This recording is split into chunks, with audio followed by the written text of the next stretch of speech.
Bonjour à tous. Bonjour Aurélia. Bonjour à tous, bonjour Valérie. Bienvenue déjà. Merci d'être tous là avec nous pour parler de collecte d'avis clients et surtout si on l'automatise, est-ce que c'est une bonne ou une mauvaise idée finalement? Quelles sont les bonnes pratiques? Donc bonjour tout le monde. Voilà, je vois que ça dit bonjour justement dans le chat. Donc vous avez vu en bas à droite, vous avez le chat. Donc vous pouvez nous dire bonjour. Déjà, c'est très sympa. Et puis, si vous avez la moindre question, on a aussi Chris de chez Swimrite qui est là, donc il peut répondre éventuellement à des questions. Si vous avez un problème de son ou quoi que ce soit, n'hésitez pas. Vous pouvez nous écrire dans le chat. On va dérouler avec Aurélia sur quelques bonnes pratiques autour de voilà, toute la collecte d'avis. Déjà, finalement, pourquoi avoir des avis clients? Qu'est-ce que ça vous apporte? Et puis, est-ce qu'on parle ou pas d'automatisation sur ce sujet? Est-ce finalement vraiment une bonne idée ou pas d'automatiser? Ou est-ce que ça doit rester quelque chose de 100% humain? C'est la grande question du jour. Donc, merci Aurélia déjà d'être avec moi aujourd'hui pour en parler et donner ton avis personnel, bien sûr, et puis la vision aussi d'InmoAdvisor et le retour que vous avez avec vos propres clients sur ce sujet-là. Ce qu'on va faire aussi, vous avez un onglet donc en bas à droite, vous voyez le chat et cliquer, et puis vous pouvez cliquer sur questions. Vous pouvez poser vos questions ici. Vous pouvez aussi voter pour une question. S'il y a une question qui a déjà été posée mais qui vous intéresse, vous pouvez voter pour la faire remonter. Ce qui fait qu'on pourra prendre les questions avec Aurélia à la fin de l'échange pour répondre vraiment à des questions que vous avez, des anecdotes, des remarques ou même des avis et des commentaires que vous voulez faire. N'hésitez pas, au contraire. L'objectif, c'est que ça soit très participatif et qu'on puisse échanger tous ensemble sur ce sujet. Voilà. Et ben écoutez, je pense qu'on va se lancer. N'hésitez pas encore une fois. Vous avez le chat, vous avez les questions. Tout le monde a son café. On est parti. Alors, peut-être, je garde la parole, Aurélia. Je te la rendrai après. Hein, je ne suis pas très polie. Mais peut-être très rapidement sur ce slide avant de se lancer, pourquoi ce sujet nous intéresse? Parce que la collecte d'avis fait partie effectivement des enjeux de nos clients, des agents immobiliers, des conseillers immobiliers, mais aussi parce que la grande question de l'automatisation nous plaît beaucoup. Vous nous connaissez, je pense, c'est Swimrite. Notre enjeu, c'est de dire comment on peut vous faire gagner du temps pour vous passiez au maximum en fait sur votre expertise, sur votre métier qui est d'être avec vos clients, d'accompagner vos clients, plutôt que de faire des tâches répétitives ou à faible valeur ajoutée. Donc ça, c'est je dirais un peu notre motto, notre dada. Comment ça se traduit au sein de Swimrite? C'est qu'on a développé un produit qui est un logiciel métier qui vous permet effectivement de gérer vos biens, vos contacts et l'ensemble du cycle de la transaction. Il a été pensé d'abord pour être mobile first. C'est de se dire, voilà, on a tous, en tout cas moi, ça c'est sûr, il est sous ma main. Je pense que pour vous aussi, il est à portée de main, votre téléphone. Et donc l'objectif, c'est de vous permettre d'emmener l'agence dans la poche. Ça, c'est le premier point. En pensant par ça en premier, ça nous a obligé aussi à faire un logiciel qui est le plus simple et efficace et donc qui vous fait gagner du temps sur l'aspect gestion-utilisation. Ensuite, c'est l'architecture ouverte, le fait de pouvoir connecter l'ensemble de vos outils parce que vous avez aujourd'hui plein d'outils. Votre logiciel métier, c'est une chose, mais vous avez tous les sujets d'estimation, de gestion des documents juridiques, de la communication sur les réseaux et forcément des avis clients, comme vous le voyez, avec un InmoAdvisor. Donc, on va connecter l'ensemble de vos outils pour vous éviter la double saisie. Encore une fois, écrire 2 fois la même information sur un ordinateur ou un téléphone portable, ça a peu de valeur. Vous la rentrez une fois, cette donnée, elle doit pouvoir ensuite naviguer entre vos outils pour vous faire gagner du temps. Et après, elle peut naviguer de manière automatisée ou non, justement. C'est le grand sujet de l'automatisation, où là, vous pouvez automatiser des scénarios qui sont répétables et où donc ça a un intérêt que ça se fasse automatiquement sans que vous ayez à cliquer sur quoi que ce soit. Voilà, donc ça c'est l'ADN Swimrite et c'est ce qu'on propose. Et c'est pour ça qu'on avait envie de poser la question aujourd'hui à Aurélia et à InmoAdvisor, de se dire, tiens, le sujet de l'avis client et de la collecte des avis clients, est-ce qu'on peut l'automatiser? Oui, non, pourquoi? Quelles sont les bonnes pratiques? Ou en tout cas, les questions à se poser et peut-être les écueils de temps en temps quand même à éviter pour ne pas robotiser peut-être à outrance. Aurélia, peut-être pour ceux qui ne connaissent pas encore InmoAdvisor, si tu veux nous en dire un ou deux mots. Oui, alors bonjour à tous. Bienvenue sur ce webinaire et merci Valérie de nous accueillir pour ce webinaire. Alors InmoAdvisor, qui nous sommes? Donc on est une entreprise de 45 collaborateurs. On existe nous depuis 8 ans. On est une société nantaise spécialisée dans les réputation et les avis clients. comme vous pouvez le voir. Notre objectif, c'est que votre satisfaction client, en fait, elle soit visible en fait, pour vos prospects, pour en faire une force, pour faire grandir en fait, votre notoriété et que vous deveniez plus visible vis-à-vis de vos prospects. L'objectif, c'est qu'ils aient envie de vous contacter, vous, en priorité, et pas un de vos concurrents. Alors, comment est-ce qu'on fait ça? On fait ça avec 3 volets de nos outils. Donc, les avis garantis, ce sont des avis vérifiés par un tiers de confiance, donc nous, ImoAdvisor, et on va multidiffuser ces avis sur différentes plateformes avec qui on est partenaire, donc Se Loger, Les Meilleurs Agents, Page Jaune, Ouest France Imo, Bien Ici, etc., etc. L'objectif, c'est en fait que vos avis soient visibles sur l'ensemble du parcours digital de vos clients.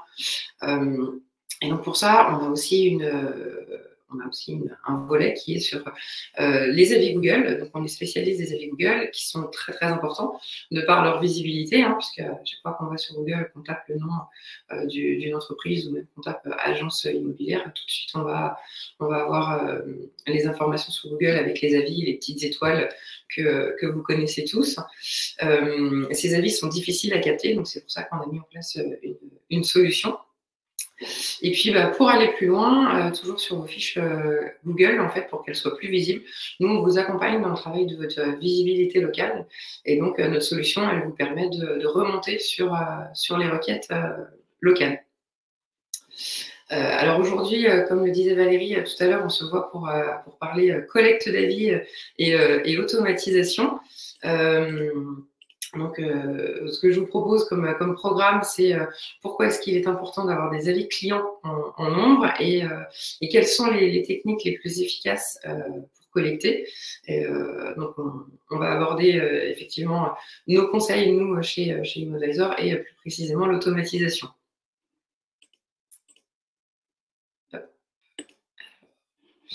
Les habitudes.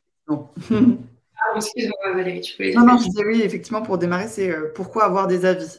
En quoi ça a un impact? Est-ce qu'il y a toujours un peu ce côté-là, est-ce que c'est pas juste pour se faire plaisir d'avoir des bons avis, etc. quoi. Voilà.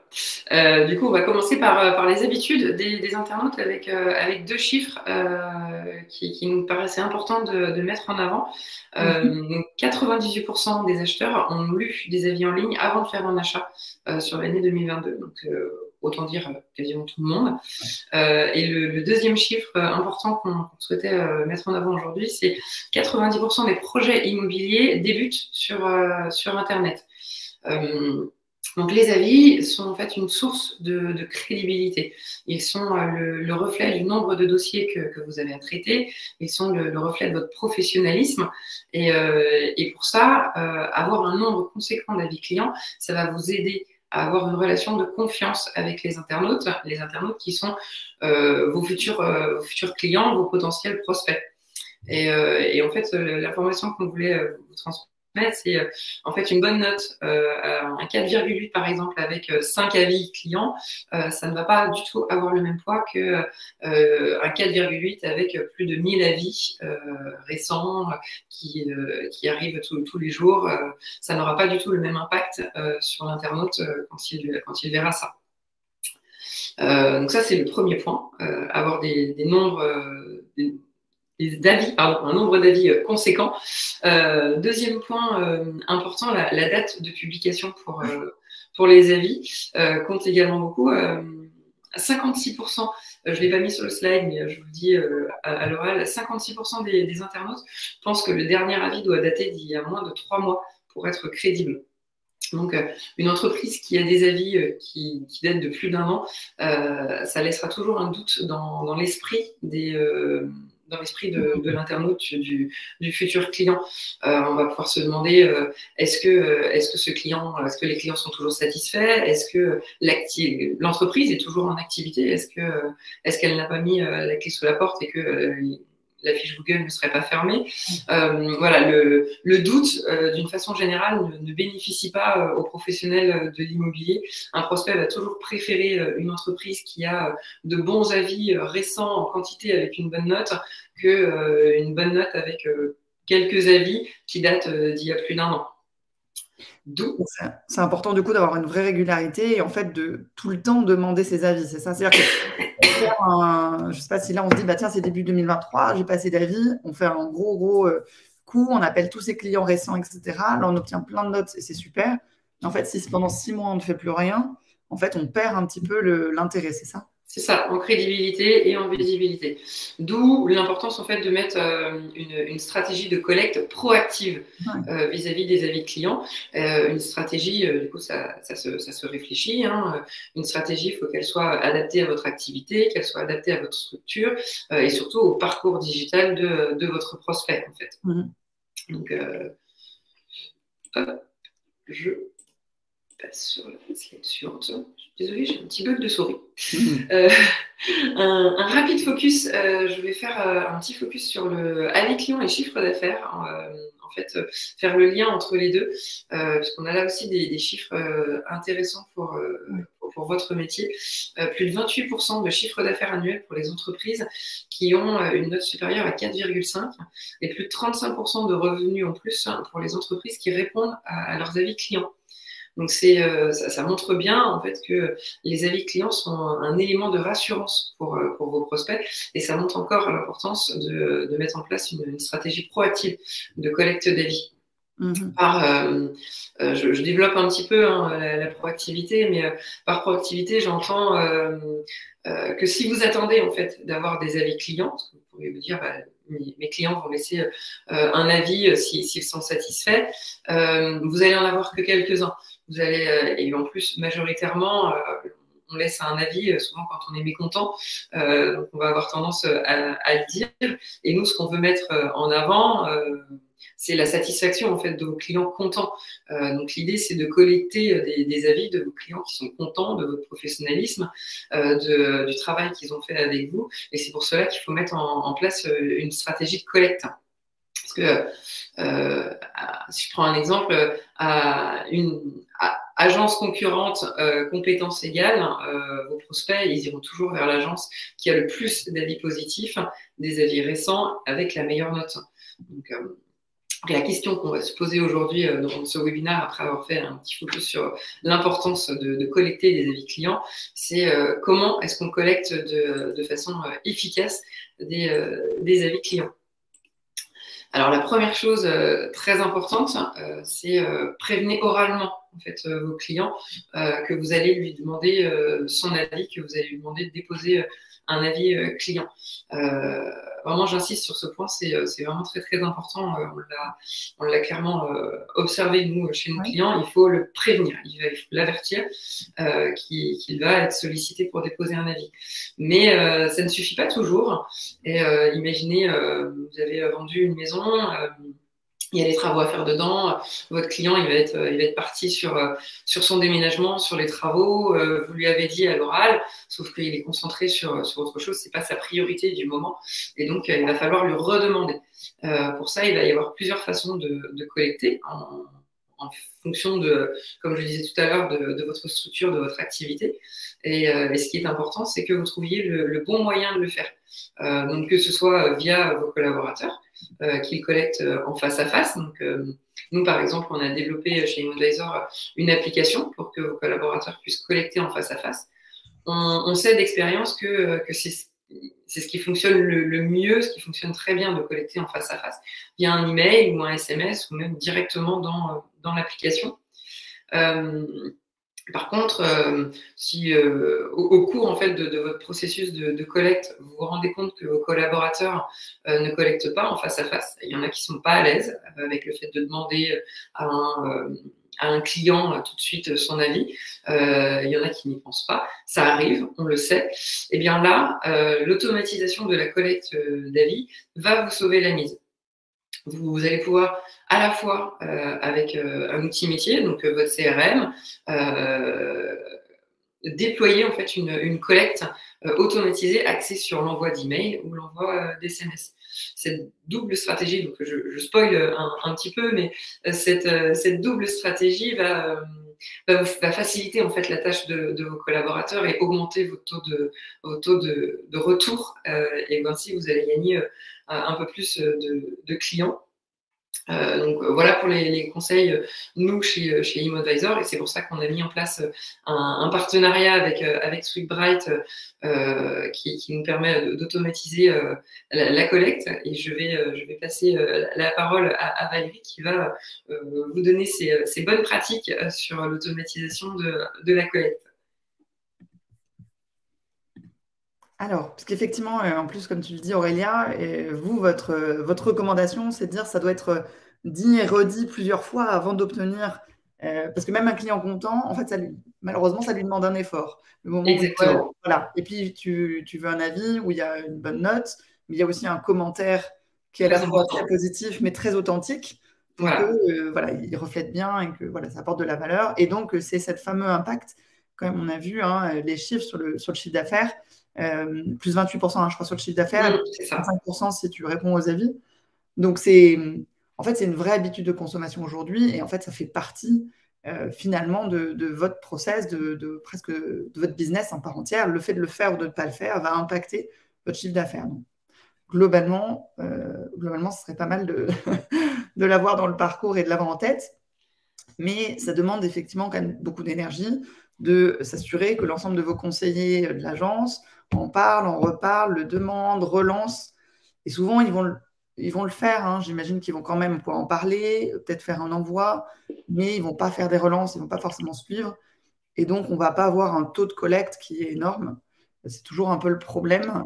C'est plus le fait de... Voilà, Donc, on se pose la question à ce moment-là de se dire, tiens, est-ce que finalement, où exactement la valeur humaine? Est-ce qu'on pourrait automatiser? Et puis finalement, les conseillers, ce qui est le plus important, c'est qu'ils s'occupent de bien réussir et de bien accompagner finalement dans le cycle dans la transaction pour s'assurer que l'expérience client est la meilleure et donc donne aussi le plus de chances possible d'ailleurs à avoir un bon avis.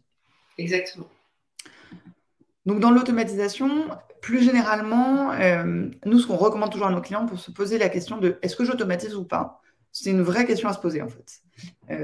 L'automatisation pour l'automatisation, c'est comme un outil ou un logiciel pour juste le fait de le mettre. C'est bien beau, mais finalement, ça ne vous apportera pas grand-chose. Ce qui est toujours important, c'est de se poser la question de pourquoi je le fais. Donc la première chose qu'on se pose, c'est on se dit sur l'ensemble de mon parcours, l'ensemble des tâches que je fais, et donc notamment dans le cas de la collecte d'avis, quelles sont les tâches que je fais, lesquelles sont répétitives, j'envoie toujours le même message, le même SMS, le même mail, je clique toujours sur les mêmes boutons, je réécris plusieurs fois toujours la même chose, etc. Vous le voyez en fait dans votre routine ou dans vos process finalement, qu'est-ce que vous répétez et sur lequel vous ou votre équipe n'apporte pas forcément de créativité ou d'intelligence humaine, je dirais, et ne fait que répéter la même chose. C'est ces éléments-là qu'il est intéressant de remarquer et de se dire, tiens, là, j'ai des tâches qui sont répétitives, où je fais tout le temps la même chose, et où finalement, je pourrais peut-être l'automatiser. Et c'est là que vous allez, donc c'est l'étape 1, mais l'étape 2, c'est de dire, OK, quel est le temps que je vais gagner? Donc là, vous avez sur tes graphiques, ça vous permet juste de visualiser, mais finalement, c'est deux questions à se poser, c'est combien de temps je vais gagner si je l'automatise? Donc combien de minutes je passe à faire cette tâche et combien de fois je fais cette tâche, par exemple. Donc là, ça vous donne le nombre de minutes ou d'heures qui est passé sur le sujet par semaine ou par mois. Et puis en face, vous vous dites, tiens, si demain je l'automatise, qu'est-ce que ça va me coûter en termes d'investissement, parce que je le confie par exemple à un prestataire, ou en termes de temps, parce que c'est pareil, le temps c'est de l'argent. Donc le temps que vous allez investir à automatiser, mettre en place une solution qui le fait automatiquement. Et en fait, vous comparez le temps gagné et l'investissement temps et argent. Et c'est là que vous voyez que même si l'investissement temps-argent est faible, mais que le temps est gagné est faible, en fait, ça ne sert à rien, parce que finalement, vous allez gagner peu, il vaut mieux vous concentrer sur d'autres sujets. Si le temps gagné est élevé, investissement faible, bien sûr que c'est intéressant. Investissement élevé, il faut réfléchir. Et attention à ne pas tomber dans la fausse bonne idée, mauvaise idée, on va dire. Je gagne peu de temps et en fait, c'est une usine à gaz à arriver à automatiser. Parce que finalement, ce n'est pas parfaitement répétable, etc. Donc voilà, c'est vraiment ça. On automatise quelque chose qu'on le fait déjà. Donc, on fait toujours la même tâche et on se dit, tiens, cette tâche-là que je fais tout le temps, comment je l'automatise et quel est le temps que je vais gagner vs l'investissement. Et en fonction de ça, vous prenez la décision d'automatiser ou non.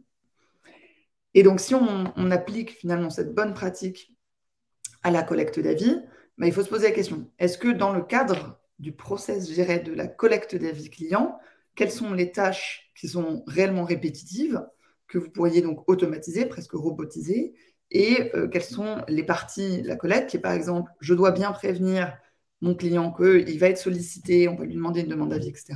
Ça, c'est pas du tout automatisable. Ça, c'est le conseiller immobilier qui doit penser dans son argumentaire de vente, ou en tout cas dans son parcours, etc., et ce qu'il explique et raconte à son client, de penser à lui dire, au fait, je te demanderai un avis, et c'est important pour nous, pour continuer à accompagner et à démontrer effectivement notre professionnalisme, parce que c'est comme ça qu'on travaille. Donc, sur la partie collecte, effectivement, vous ne pourrez pas tout automatiser. Ça, c'est aussi un retour, je pense, Aurélia, auquel tu adhères et que vous montez chez Advisor. C'est tout n'est pas automatisable parce qu'il y a une vraie part de sensibilisation presque, finalement, du client, de l'importance de la vie.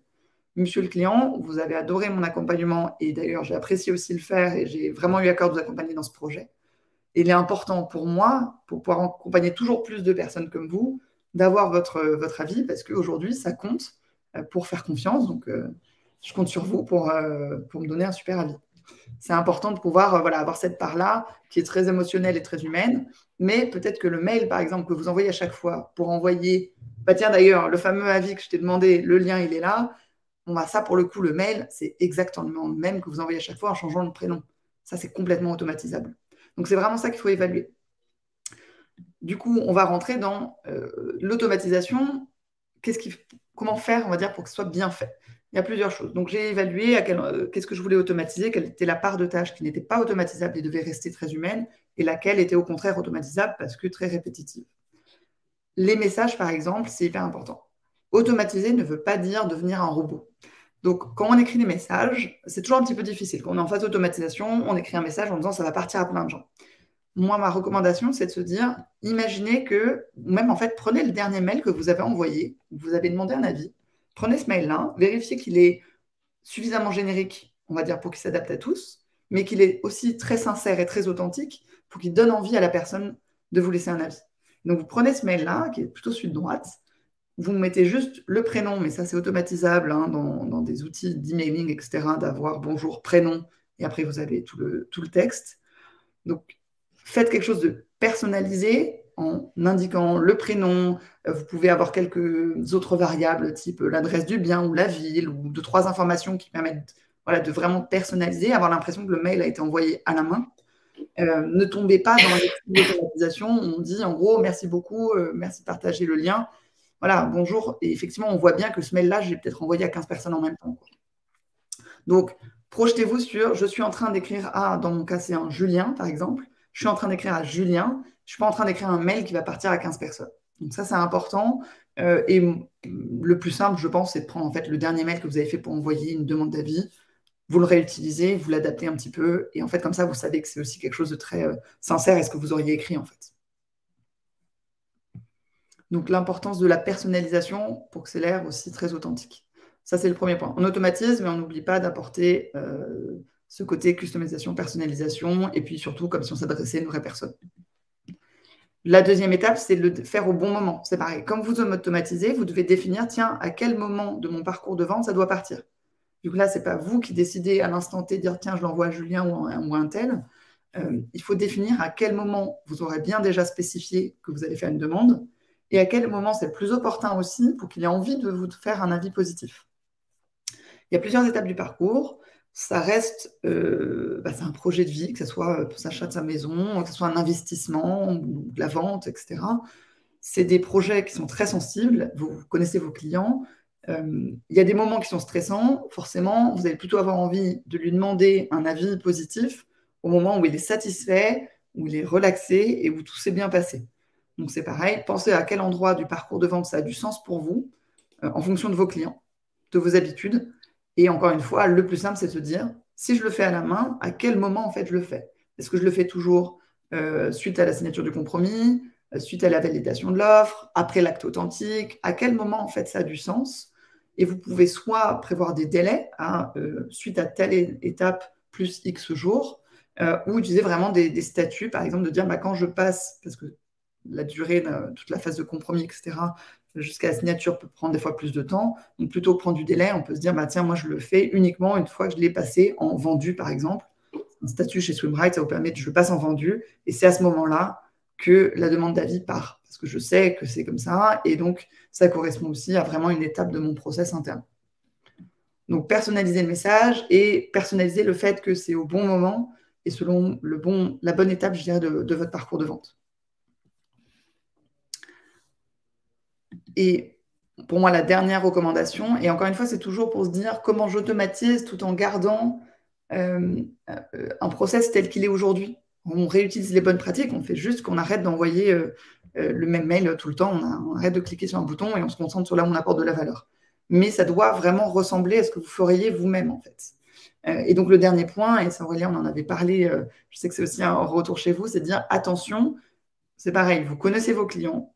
Et par exemple, dans une agence qui a soit plusieurs typologies de clients, donc vous avez des audiences différentes, des types de clients différents, qui sont plus ou moins habitués au digital, par exemple, ou autre, mais vous avez aussi peut-être des audiences différentes en fonction du type d'activité.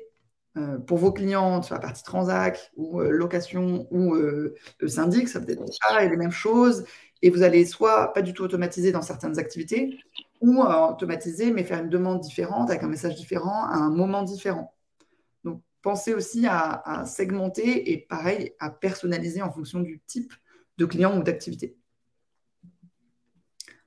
Je sais que toi, Aurélia, tu disais aussi justement sur le type d'activité, l'approche et la stratégie finalement de la collecte est souvent assez différente. Oui, oui, oui, tout à fait. Bah, tu l'as très bien dit, hein, en fonction de votre typologie de clients et votre typologie d'activité. Effectivement, on sait que il y a des relations de proximité quand on est sur la transaction, sur l'achat d'un bien, d'une maison, d'un appartement. Il y a une relation de proximité qui se crée, qui est proche et qui permet de vraiment créer un lien et du coup d'avoir des avis peut-être plus facilement que lorsqu'on est sur un syndic comme ce que tu disais, où là, bon, je pense qu'il y a beaucoup de personnes qui ne connaissent pas leur syndic, sauf le nom, et pour en faire des critiques parce qu'ils ne sont pas satisfaits pour X ou Y raison. Il y a moins cette relation de proximité avec l'ensemble des locataires d'un immeuble. Et donc là, effectivement, il va falloir adapter son automatisation, et peut-être que dans cette réflexion-là, vous automatiserez ou vous n'automatiserez pas en fonction de vos clients et de votre activité.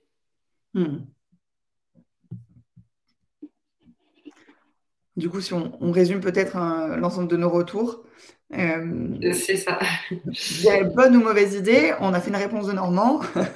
C'est ça. Et on va vous donner toutes les clés pour se dire, voilà, en fait, c'est à réfléchir. C'est très important de se poser la question et de l'adapter pour vous. Ouais. Ouais, ce qu'on voulait que vous reteniez de ce webinaire, c'est ces 3 points importants qu'on a mis sur le slide. Donc, mettre en place une stratégie de collecte d'avis clients, c'est primordial pour votre visibilité, pour votre notoriété, comme on l'a dit au début. La quantité d'avis et la récence des avis sont des facteurs vraiment déterminants pour une collecte d'avis et pour une bonne visibilité. Donc, c'est pourquoi il faut être proactif dans votre collecte. Ça, c'était le premier point. Comment on est proactif? Eh bien, avec une stratégie dédiée en fonction de votre structure, de votre cible, de votre typologie de clients, ce qu'on disait à l'instant. Nous, on sait à l'expérience que le face-à-face, c'est ce qui fonctionne le mieux. Mais dans le cas où vous n'arrivez pas à collecter, les résultats ne sont pas au rendez-vous, la collecte hybride, c'est la solution, en fait. Elle vous assure de collecter, en fait, des avis. Et ce que nous a expliqué Valérie, c'est comment est-ce qu'on obtient une automatisation qui fonctionne, qui donne des résultats. Eh bien, c'est avec le bon message, c'est au bon moment et c'est à la bonne étape du parcours de vente, en adaptant vos sollicitations en fonction du type de client, du type d'activité. Et du coup, c'est pour ça que Immobilizer et Soubright sont connectés. Absolument. Alors, c'est parti. Justement, merci Aurélien encore pour cet échange et merci avec plaisir d'être avec nous. C'était un sujet important pour nous parce qu'on adore parler automatisation, mais j'aime bien aussi parler stratégies d'automatisation. Donc, j'étais ravie de pouvoir challenger ça avec ImmoAdvisor sur la bonne pratique Et donc les limites aussi, parce que c'est important d'automatiser les choses et de garder de l'humain sur les autres. Donc d'avoir vraiment ce côté hybride, je trouve ça important et intéressant. Je vois Thibaut d'ailleurs qui nous pose la question de comment se déroule concrètement la collecte en face à face. Aurélia, j'imagine c'est tout le discours à avoir, c'est ça, pendant les différentes étapes avec son client? Exactement. Et du coup, c'est vous qui choisissez en fait, le moment où vous voyez votre client et où vous souhaitez qu'il vous laisse un avis. Et nous, en fait, vous pouvez le faire avec votre téléphone. Donc, soit via l'application ImmoAdvisor, vous lui donnez votre téléphone et il répond en direct sur votre téléphone. Il laisse un commentaire. Soit via votre téléphone, vous lui envoyez un lien de collecte, soit par SMS, soit par mail, directement en face à face. Et là, lui, via son téléphone, il clique sur le lien, soit dans le SMS, soit dans le mail, et peut remplir le dépôt d'avis, en fait, le dépôt d'avis client. Ouais, donc vraiment l'accompagner pour s'assurer qu'il ne dit pas oui, je vais le faire. Puis en fait, une fois chez lui, Exactement. il a un peu la flemme, ou il ne sait pas, ou il n'ose pas. C'est ça. Et c'est arriver à faire passer. Il ne pense plus, simplement. Il y en a beaucoup qui ne Mm. pensent plus. Donc, voilà, tout à fait. C'est pour ça qu'en face à face, on sait que c'est ce qui fonctionne, c'est ce qui fonctionne le mieux. Après, effectivement, ce qu'on disait tout à l'heure, certaines personnes ne souhaitent pas laisser en face à face, souhaitent réfléchir au message qu'ils veulent écrire, souhaitent le faire plus tard une fois chez eux. Et puis, du coup, c'est pour ça que ça passe à la trappe. Très bien. L'autre question, c'est Thierry qui nous posait, alors je pense qu'il l'a posé quand on était sur les sujets des chiffres, effectivement, qui était très intéressant de se dire l'importance des avis et en fait l'impact que ça a sur votre business. Et il posait la question, voilà, est-ce que vous avez une idée du pourcentage de vendeurs qui ont lu des avis en ligne avant de confier un bien en vente ou en location? Alors, il y a différentes études sur le sujet et en fonction des années, le chiffre n'est pas exact, mais c'est entre 80 et 90% des Français qui regardent les avis clients avant d'acheter. Ouais. Donc, on est quand même sur une proportion très, très importante.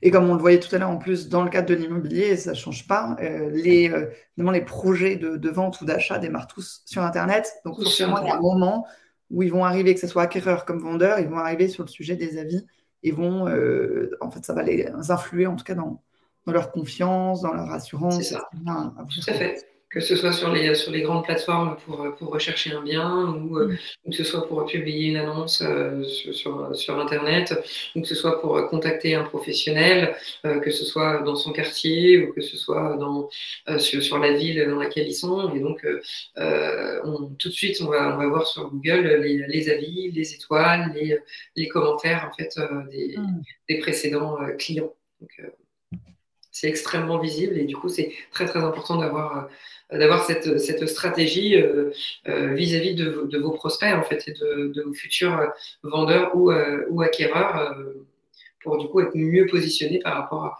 rapport à vos concurrents qui peut-être eux auront de meilleurs avis, plus d'avis, des avis plus récents, etc. Et tu parlais tout à l'heure aussi de l'importance de répondre aux avis.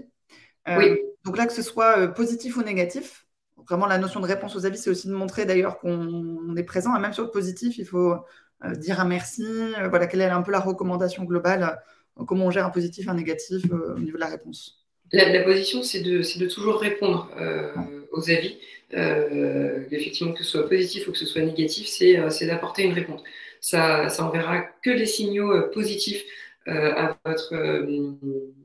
votre cible, en fait, au lecteur, ça enverra le message que vous lisez, que vous prenez soin de vos clients, que vous prenez soin de leur apporter des réponses lors d'une insatisfaction, que vous êtes content qu'il vous ait déposé un avis. Et puis, ça fait aussi plaisir quand on dépose un avis de voir que le professionnel nous a répondu et est content qu'on ait déposé un message. Donc, ce ne sont que des signaux positifs, des alertes positives. Donc, c'est très, très important. Et a fortiori, quand c'est négatif, apporter une réponse, dire pourquoi ça s'est mal passé, ça montre que vous prenez en considération l'avis de cette personne, que vous avez la volonté de vous améliorer et que la satisfaction client est un élément important pour vous dans votre métier. Donc, très, très important, toujours. Oui. Pamela nous demande quel est le coût pour accéder à l'appli. Alors, je ne sais pas si c'est Swimrite ou ImoAdvisor. De toute façon, alors pour notre part, ça dépendra aussi du nombre de personnes, d'utilisateurs, etc. Donc, Pamela, ne pas hésiter. De toute façon, nos prix sont publics en soi. Mais sinon, on peut se recontacter pour vous en dire plus. Je ne sais pas, Aurélia, si tu veux donner de la visibilité, toi, sur la partie ImoAdvisor, mais j'imagine que c'est aussi très lié au réseau, etc. C'est ça. Au réseau, au nombre d'agences, au nombre de personnes qui vont utiliser, comment est-ce que vous allez l'utiliser, qu'est-ce que vous allez prendre comme package. Donc effectivement, il y a plein de paramètres qui rentrent en jeu avant de vous donner un prix comme ça.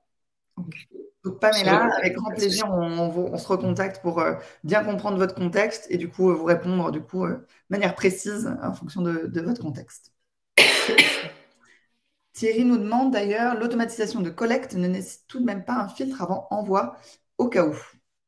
Alors là, c'est plus qu'hybride, effectivement, si on n'est pas 100% humain ou 100% automatisé, le fait d'automatiser et de se dire, tiens, est-ce que j'envoie ou pas, d'avoir peut-être une notion peut-être de prévalidation, c'est ça, j'imagine, de la demande. Aurélia, comment ça se passe de votre côté? Je vous avoue que sur la question, j'ai pas la réponse dans le détail. On peut imaginer, moi je vois sur la partie automatisée par exemple, si on se dit que donc il y a le côté hybride, donc tout ce que tu as expliqué, hein, plutôt dans justement la relation avec le client.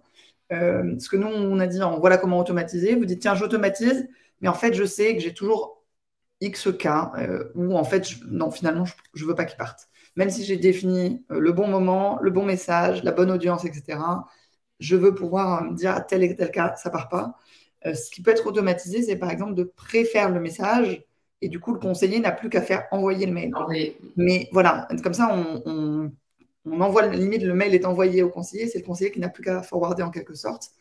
Ça vous permet aussi, parce que c'est humain, on oublie de le faire en fait. Donc, de vous assurer que le conseiller pense à faire la demande.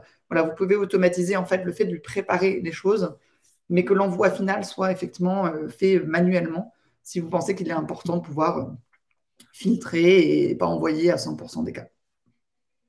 Tout à fait. Voilà, c'est possible. Aligné avec toi, Valérie, sur ce sujet.